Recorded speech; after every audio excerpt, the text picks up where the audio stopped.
Siang semuanya. Siang. Baik, di sini kami dari kelompok 3 ingin mempresentasikan hasil diskusi kami yang berjudul merancang, membuat, memilih dan mensimulasikan strategi TPACK dan STEAM. Baik, di sini teman saya Maulana sebagai penyanyi pertama. Saya ini sebagai penyanyi. Oke, baik. Kita akan masuk ke materi yang dibacakan oleh penyanyi pertama. Yang pertama, merancang strategi. Merancang strategi berarti menyiapkan langkah-langkah untuk mengajar tujuan pembelajaran dengan materi, metode, dan teknologi yang digunakan. Langkah-langkahnya yang pertama, identifikasi tujuan pembelajaran atau TPA. Tentukan hasil belajar yang diharapkan, misalnya pemahaman konsep, penerapan metode belajar atau pedagogi, serta penggunaan teknologi.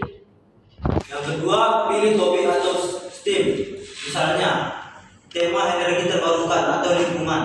Yang ketiga, terangkan TPACK, gabungkan 3 komponen utama: content knowledge atau CK, pemasakan materi pembelajaran; pedagogical knowledge, pemahaman metode dan model pembelajaran; technological knowledge, pemanfaatan teknologi seperti aplikasi, software atau alat digital.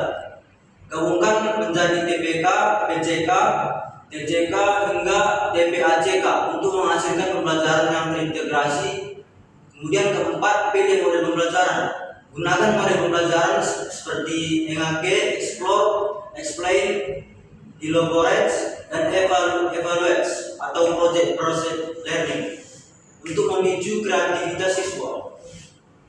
Kemudian yang kedua, membuat strategi. Tahap ini meliputi pengembangan bahan ajar, aktivitas, serta penilaian berdasarkan rencana yang telah dibuat. Langkah-langkahnya yang pertama, kembangkan RPP. Tuliskan langkah pembelajaran, alokasi waktu, dan sumber belajar. Yang kedua, siapkan materi dan sumber daya. Gunakan buku, media digital, atau laboratorium sesuai kebutuhan. Yang ketiga, rancang aktivitas interaktif. Ajak siswa untuk bereksperimen, membuat proyek, atau berdiskusi. Kemudian yang keempat, buat rubrik penilaian. Susun kriteria penilaian yang jelas untuk menilai proses dan hasil belajar siswa. Akan dilanjutkan oleh saudara ini. Yang ketiga, memilih strategi. Pemilihan strategi dilakukan agar sesuai dengan kemampuan konteks dan kondisi siswa. Pertimbangannya: 1. Kemampuan siswa sesuaikan dengan tingkat pengetahuan dan keterampilan teknologi. Yang kedua, ketersediaan sumber daya. Gunakan strategi yang realitas dengan alat dan teknologi yang ada. Yang ketiga, fleksibilitas. Strategi harus bisa disesuaikan jika terjadi perubahan situasi. Yang keempat, relevansi kultural. Pilih contoh dan proyek yang dekat dengan kehidupan siswa. Yang keempat, mensimulasikan strategi. Simulasi dilakukan untuk menguji efektivitas strategi sebelum diterapkan di kelas sebenarnya. Bentuk kegiatan simulasi PRTC atau micro teaching. Latihan mengajar di depan teman atau kelompok kecil untuk mendapat masukan. Focus group di diskusi. FGD, diskusi bersama rekan sejawat untuk menilai kelebihan dan kekurangan strategi. Skenario role play, bermain peran sebagai guru dan siswa untuk melihat proses belajar dari berbagai sudut pandang.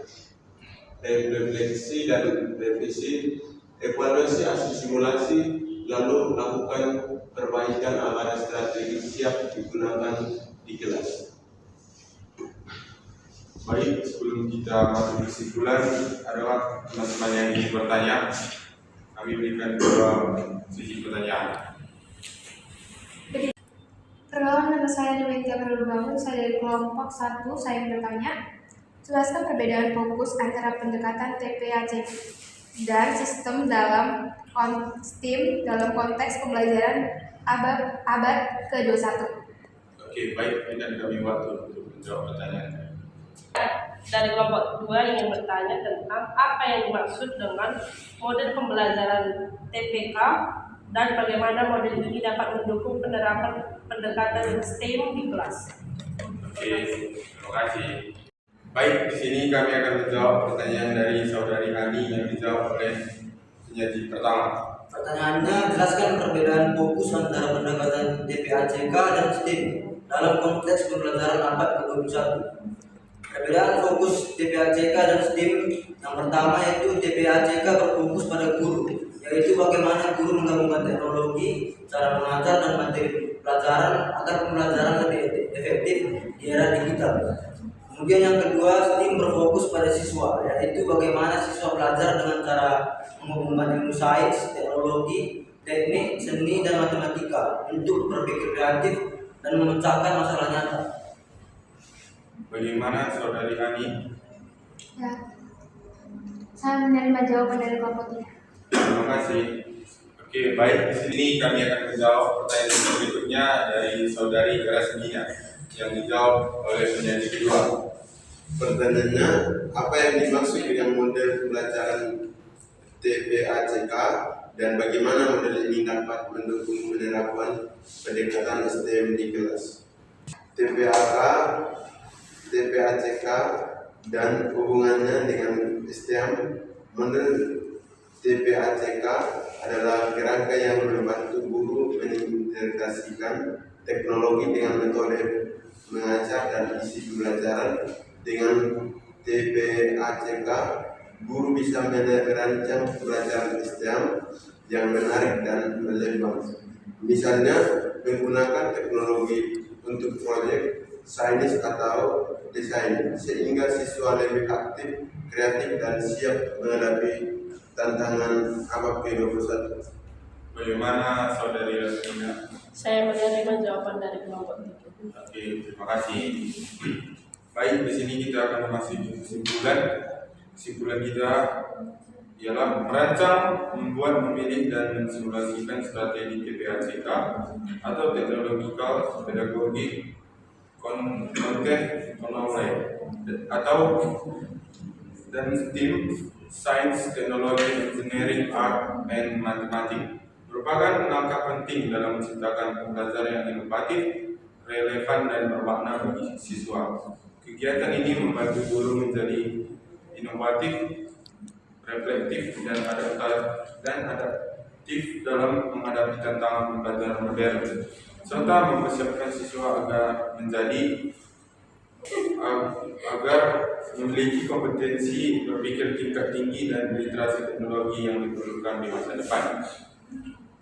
Baik, sampai di sini presentasi kami. Jika ada tutur kata yang salah, mohon dimaafkan. Terima kasih.